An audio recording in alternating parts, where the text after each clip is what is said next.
জমিতে কাজ করতে গিয়ে সাপের কামড়ে মৃত্যু হলো এক ব্যক্তির। মঙ্গলবার এই ঘটনা ঘটেছে গোঘাট থানার কুরুচিগড়িয়া গ্রামে। মৃতের নাম পতিত পবন পাত্র, বয়স 53 বছর। জানা গেছে, এদিন পতিত পবন বাবু জমিতে কাজ করতে গিয়েছিলেন। সেই সময় একটি বিষধর সাপ তার বাঁ পায়ের আঙুলে কামড়ে দেয়।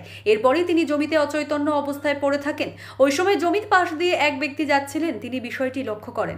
এরপরই তার পরিবারের লোকজন উদ্ধার করে আরামবাগ প্রফুল্লচন্দ্র সেন মেডিকেল কলেজ ও হাসপাতালে ভর্তি করেন। চিকিৎসা চলাকালীন বুধবার ভোরেই মৃত্যু হয় তার। হয়েছিল বলতে মাঠেতে ধান নিড়ানির কাজে গেল, ধান ঝাড়ার ধান নিড়ানি। তো সেখানে ওখানে নিড়াতেই এবারে পড়ে গিয়েছিল, কোনো আমরা জানিনি কেউ। মাঠে অন্য একটা মেয়ে ঘাস কাটতে এসেছিলো। এবার সেই ঘাস কাটতে কাটতে সে এবার দেখতে পাই যে একটা লোক পড়ে গেছে। এবারেতে যখন সে এবার সবাইকে ডাকাডাকি করেছে পাশ থেকে, এবারে সব গেছে, যে আমরাও গেছি, যে সেখান থেকে তুলে এনেছি।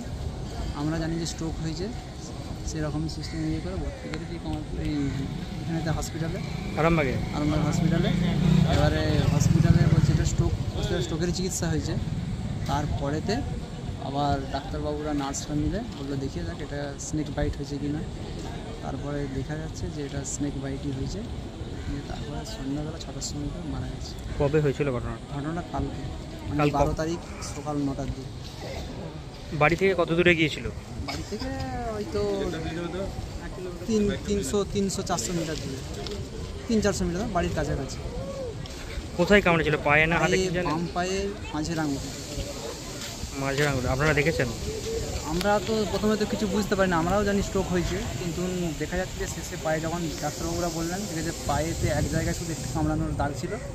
এটা কামড়ানো না সেটা সঠিক বোঝা যাচ্ছে না, কিন্তু একটা চিরা দাগ আছে আর রক্ত বেরোনোর দাগ ছিল, ওইটুকুনটা দেখেই জানা যাচ্ছে। তারপরে মেনলি হচ্ছে রক্তটা দেখেছিল, রক্তটা জমাট বাঁধছে না, রক্তটা সে লিকুইড হয়েই আছে, যে সেই থেকে জানা গেল যে ওটা। মানে আপনারা বুঝতে পারেননি কিসে না, কামড়েছে? আমরা জানি স্ট্রোক হয়েছে, ডাক্তারবাবুরা এখানে স্ট্রোকের চিকিৎসা করেছেন। তার পরবর্তী ক্ষেত্রে বললো একবার ব্লাডটা নিয়ে দেখি কী অবস্থায় আছে। বললো না, এটা এখন বোঝা যাচ্ছে একদম স্নেক বাইট হয়েছে। কাল কটা নাগাদ উনি মারা গেছেন? সন্ধ্যা 6টা। কী নাম ওনার? পতিত পবন পাত্র। কোথায় বাড়ি? বাড়ি কুরচিগড়িয়া, বাবা হুগলি। আপনার কে হয়? আমার কাকা। হ্যাঁ, হসপিটালের পরিষেবা একদম ভালো না। প্রথমে যখন এনেছি, এসে রুগীটাকে কম করে 1.5 ঘন্টা মতো সুপার স্পেশালিটির সামনে, কোনো টেচার নাই, কোনো কিছুর ব্যবস্থা নাই। সেখান থেকে নিয়ে আমরা টেচার খোঁজাখুঁজি করেছি, প্রায় এখানেই প্রায় আধ ঘন্টার উপর 1.5 ঘন্টা সময় লেগে গেছে। ইমার্জেন্সির ওখানে? না, এমার্জেন্সি থেকে এখানে ট্রান্সফার করেছি। এবার এখানে এসে কোনো টেচার নাই, কোনো কিছুই নাই। আমরা খোঁজাখুঁজি করেছি, তারপরে প্রায় 1.5 ঘন্টার পর আমরা উপরে নিয়ে গেছি, নিজেরাই ধরে নিয়ে গেছি হাতে করে। কেউ নিয়ে যায়নি এখান থেকে? না, আমরা নিজেরা চাগিয়ে নিয়ে গেছি। তারপরেতে এবার সেখানে যেই বেডে শুয়েছি, সেখানে তো কোনো পাখা যে আছে, পাখাটাও খারাপ, চলে না। আমরা এবার এখানেতে বন্য স্টাফেদেরকে বলার পর তারপরে আবার পাখার ব্যবস্থা করে। এবার ওনারা আইসিইউর বলেছিলেন যে আইসিইউ করতে হবে, কিন্তু না, সিট নাই সেখানে। আপনার নাম কি দাদা? আমার নাম মনসা পাত্র।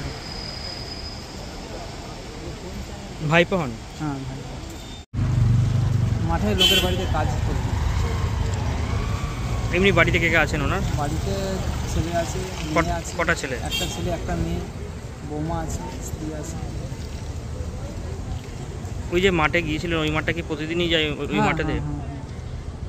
একাই ছিলেন তখন? হ্যাঁ, একাই ছিল। নিউনুর সোফা সেন্টার, এখানে সমস্ত রকম সোফা পাইকারি ও রিটেলে বিক্রয় করা হয়। সমস্ত সোফা নিজস্ব কারখানায় তৈরি করা হয়। প্রোপাইটার হানিফ হোসেন খাঁ ও রুহুল হোসেন খাঁ, বড়ডোঙ্গল হাটতলা সিনেমা হলের সন্নিকটে, হুগলি। যোগাযোগ 7797170093 এবং 9382003105।